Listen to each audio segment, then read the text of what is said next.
Hello అందరికీ, అందరూ ఎలా ఉన్నారు? అందరూ బాగున్నారా? నేనైతే చాలా బాగున్నా. మీ అందరు కూడా బాగుండాలని మనస్ఫూర్తిగా కోరుకుంటున్నా. Welcome back to my channel. ఈ రోజు టిఫిన్కి నేను ఏం చేస్తున్నాను చెప్పడం ఎందుకంటే డైరెక్ట్ చూసేయండి. బొబ్బర్లు అండి. ఈ బొబ్బర్లు అనేది నేను నైట్ నానబెట్టుకున్నా. మార్నింగ్కి నైట్ నానబెట్టుకుంటే బాగుంటాయి. సో 4 hours అయితే నానబెట్టుకోవచ్చండి, మనం పగలు చేసుకోవాలన్నా సరే. ఇలా నానబెట్టుకున్న వాటిని మనం ఒక మిక్సీ జార్లో తీసుకుందాము. వాటర్ అనేది ఎక్కువ తీసుకోవద్దండి, ఇలా తీసుకుంటాం కదా.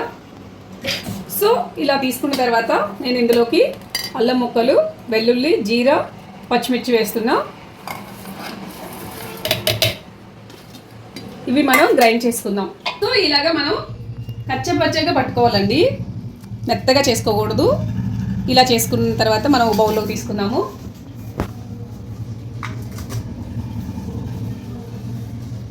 ఇంకో విషయం ఏంటంటే రొటీన్గా ఉండే ఫుడ్సే కదా అని చెప్పేసి అనుకోవచ్చు. రాని వాళ్ళు కూడా చాలామంది ఉంటారు. సో కాబట్టి నా లైఫ్ స్టైల్లో రొటీన్గా నేను ఏం చేస్తాను అనేది నేను వీడియో అనేది పోస్ట్ చేస్తూ ఉంటాను. నచ్చిన వాళ్ళు లైక్ చేయండి, నచ్చిన వాళ్ళు స్కిప్ చేయండి. చూసారా, ఫ్రెష్గా ఉన్న పుదీనా, కొత్తిమీర, కరివేపాకు ఇవి మనం కట్ చేసుకుందాం. సో ఇప్పుడు మనం ఇవన్నీ ఇలా కట్ చేసుకున్నాం కదా, ఇవన్నీ బౌల్లో వేసుకుంటా. సన్నగా కట్ చేసుకున్న ఆనియన్స్, కరివేపాకు చాలా ఫ్రెష్గా ఉన్నాయండి ఈరోజు, కొత్తిమీర, పుదీనా. ఇప్పుడు కొంచెం సాల్ట్ వేసుకుందాం. సాల్ట్ ఈ మొత్తం మనం మిక్స్ చేసుకుందాం. సో ఈ బాగా ఇలా కలిపేసుకుందాము. సేమ్ మన గారెపిండిలాగే ఒక్కొక్కరు కొన్ని యాడ్ చేసుకోవచ్చండి. కొంతమంది కొంచెం గరం మసాలా, చాట్ మసాలా, ఇంకా ఏమంటారు కొంచెం కారం కూడా వేసుకొని చేసుకుంటారు. డైరెక్ట్గా ఇంకా అలా తినేయచ్చు అని చెప్పి ఇలా కూడా తినొచ్చండి, ఏ చట్నీ లేకుండా, లేదా కొబ్బరి చట్నీ, పల్లీల చట్నీ. సో ఇప్పుడైతే ఆయిల్ పెట్టుకుని డీప్ ఫ్రైకి సరిపడా బాగా హీట్ అయిన తర్వాత మనం ఈ వడలు అనేది వేసుకుందాం. ఇక్కడ ఏంటంటే మనం ఈ బొబ్బర్లు అనేది నార్మల్గా నైట్ నానబెట్టుకొని ఎర్లీ మార్నింగ్ కూడా మనం దాని తాలింపులాగా వేసుకొని తినొచ్చు, నార్మల్గా కూడా తినొచ్చు. ఎందుకంటే ప్రోటీన్ మంచిగా ఉంటుంది కాబట్టి దీన్ని రెగ్యులర్గా పిల్లలకి, పెద్దవాళ్ళు అందరూ కూడా అలవాటు చేసుకుంటే చాలా మంచిది. సో వీక్లీ 2 times అయినా ఇలా తింటే చాలా బాగుంటుంది. సో మనకి ఆయిల్ అయితే హీట్ అయిందండి. నాకేంటంటే ఇలా హ్యాండ్తోనే వచ్చు, కచ్చిప్ తడుపుకొని లేదా పేపర్ మీద అయినా సరే ఇలా వడల మీద వేసుకోవచ్చు. నేనైతే హ్యాండ్తోనే వేస్తున్నా.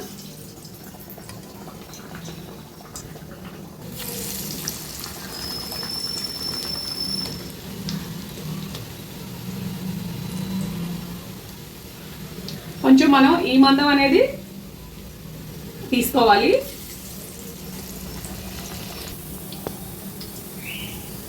ఇలా మంచిగా కాల్చుకుందాము. గోల్డెన్ బ్రౌన్ కలర్ వచ్చే వరకు, లైట్ గోల్డెన్ కలర్ వస్తే మనకి వేగిపోయినట్టు. ఈ వడల్లో యాక్చువల్గా అయితే సాస్తో తింటానండి, నాకు సాస్తో ఇష్టము. మా పిల్లలు వచ్చేసి ఇలా పల్లీల చట్నీతో తింటారనమాట, అందుకని వాళ్ళ వరకు కొంచెం పల్లీల చట్నీ చేసా. సో మనకైతే ఈ వడలు అనేది వేగిపోయాయండి. మా విజయవాడలో నిన్న మొన్న వర్షం, ఈరోజు మామూలుగా లేదు ఎండలు. మార్నింగ్ టైంలో స్వెట్ చూడండి ఎలా పడుతుందో. సో ఇంత కష్టపడి యూట్యూబ్ నేను చేస్తున్నా, సో అనుకోవచ్చు మీకోసమే కదా అని. అయినా కూడా లైక్ చేయట్లేదు ఏంటండి? లైక్, షేర్, కామెంట్ చేస్తేనే కదా నేను ఇంకొంచెం ఇంప్రూవ్మెంట్ ఎనర్జీగా వీడియోస్ అనేది చేస్తాను. సో మంచిగా సపోర్ట్ చేయండి. సో ఆకలి అయితే బాగా వేస్తుంది. నేను తిన్న తర్వాత మిగతా వడలు కూడా వేస్తాను. టేస్ట్ చూసి చెప్తా ఎలా వచ్చింది ఏంటి అనేది. సో ఈ విడిగా కూడా అండి ఉత్తిగానే తినేయచ్చు, మనకి ఏ సాస్లు కానీ ఏ చట్నీలు కూడా అవసరం లేదు, అంత టేస్టీగా ఉంటాయి.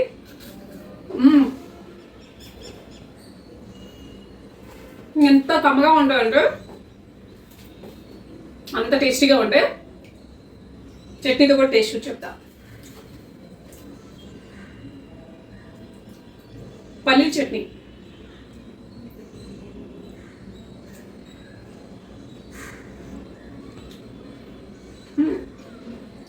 దేని టేస్ట్ దానికేనండి. సో మా వడల వీడియో నచ్చిందా? నచ్చినట్లయితే లైక్ చేయండి, షేర్ చేయండి, కామెంట్ చేయండి, సబ్స్క్రైబ్ చేయడం మాత్రం మర్చిపోవద్దు. ఓకేనా ఫ్రెండ్స్, బాయ్.